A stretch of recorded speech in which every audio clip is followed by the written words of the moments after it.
समय कम है, इसलिए शुरू में आपको 2-4 छोटी छोटी कविताएं सुनाऊंगा। पसंद आ गई तो ठीक, वरना 5-7 बड़ी बड़ी सुनाऊंगा। कुछ कटपीस देखिए जी।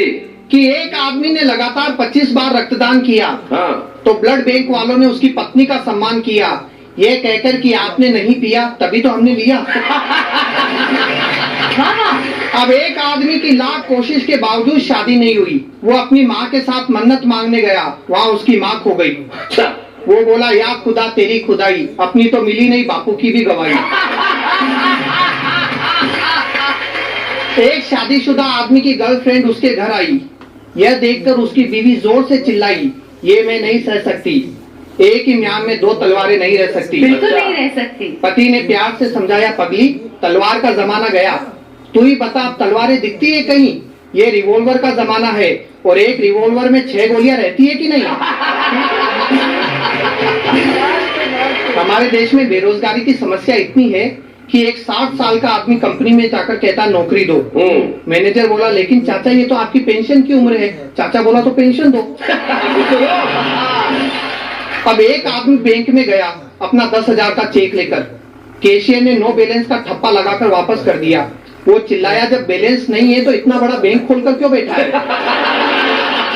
अच्छा शैलेश जी, लोग कहते हैं भारत से भ्रष्टाचार कब समाप्त होगा? जी। मैं कहता हूँ कभी नहीं होगा, क्योंकि भारत और भ्रष्टाचार दोनों की राशि एक है। भ्रष्टाचार अब हमारे देश में शिष्टाचार बन चुका है। क्या बात है। एक मंत्री, ठेकेदार और इंजीनियर, इन तीनों ने मिलकर विकास के झूठे चित्र कागज पर बना लिए और हिसाब के फर्जी बिल सरकार को थमा दिए।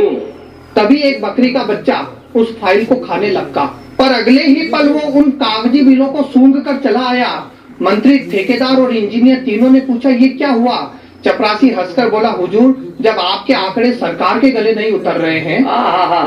क्या बात है, बहुत अच्छे। सरकारी क्षेत्रों में व्याप्त भ्रष्टाचार पे 4 पंक्तियां है। राज्य कर्मचारियों ने बाढ़ पीड़ितों की सहायता अपना 1-1 दिन का वेतन दिया, बाढ़ पीड़ितों ने लेने से मना कर दिया। कहा, क्या होता है 1-1 दिन के वेतन से? ये मुफ्त का दिखावा बंद करो, और यदि सच्ची सहानुभूति हो तो 1-1 दिन के वेतन के बजाय अपनी 1-1 दिन की ऊपरी इनकम दो। क्या बात है, वाह वाह वाह वाह वाह, बहुत बढ़िया। अच्छा शैलेश जी, नेहा जी, जी। हर व्यक्ति की जिंदगी में एक दौर ऐसा आता है जब वो आत्महत्या करने की सोचता है। लेकिन उसके मित्र, उसके रिश्तेदार उसे समझाते हैं और रोक लेते हैं। हाँ। वो लोग बड़े खुशकिस्मत होते हैं।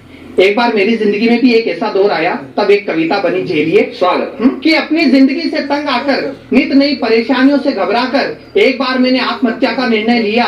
मेरे इस निर्णय का सभी ने स्वागत किया। अच्छा। यहीं से मेरी ट्रेजेडी शुरू हो गई, मुझे रोकने वाला कोई नहीं। स्वागत किया। शैलेश जी ने कहा, तुमने अक्ल से काम लिया है। जी। नेहा जी बोली, ये नेक काम बहुत पहले कर लेना चाहिए था। प्रीतम जी बोले, अब इस थियरी को अमल में लाओ, और इससे पहले कि तुम्हारा विचार बदले तुरंत प्रैक्टिकल पर उतर जाओ। ये मेरे शुभ चिंतक ऐसे ही है। और यहाँ से व्यंग्य देखिए, हमारे देश में मरने के इनडायरेक्ट तरीके कितने हैं। जी। इनडायरेक्ट मरने के तरीके। भीड़ में एक रेल कर्मचारी था, शक्ल से मालगाड़ी की सवारी था। पास आकर बोला, यदि आत्महत्या ही करनी है तो हमारे महकमे की सेवा लीजिए। बस एक बार विदाउट रिजर्वेशन बंबई से पटना तक की यात्रा कीजिए।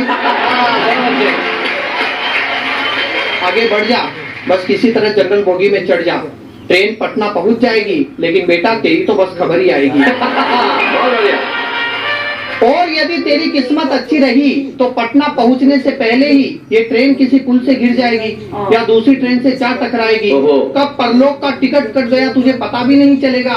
और तो और मरने के बाद 2 लाख रुपए का मुआवजा भी मिलेगा। क्या बात है, क्या बात है, बहुत बढ़िया। कि एक चुनाव हारा नेता दौड़कर आया, आकर चिल्लाया, सुना है आपका आत्महत्या का इरादा है, हम आपकी मदद करेंगे, ये हमारा वादा है। वाह।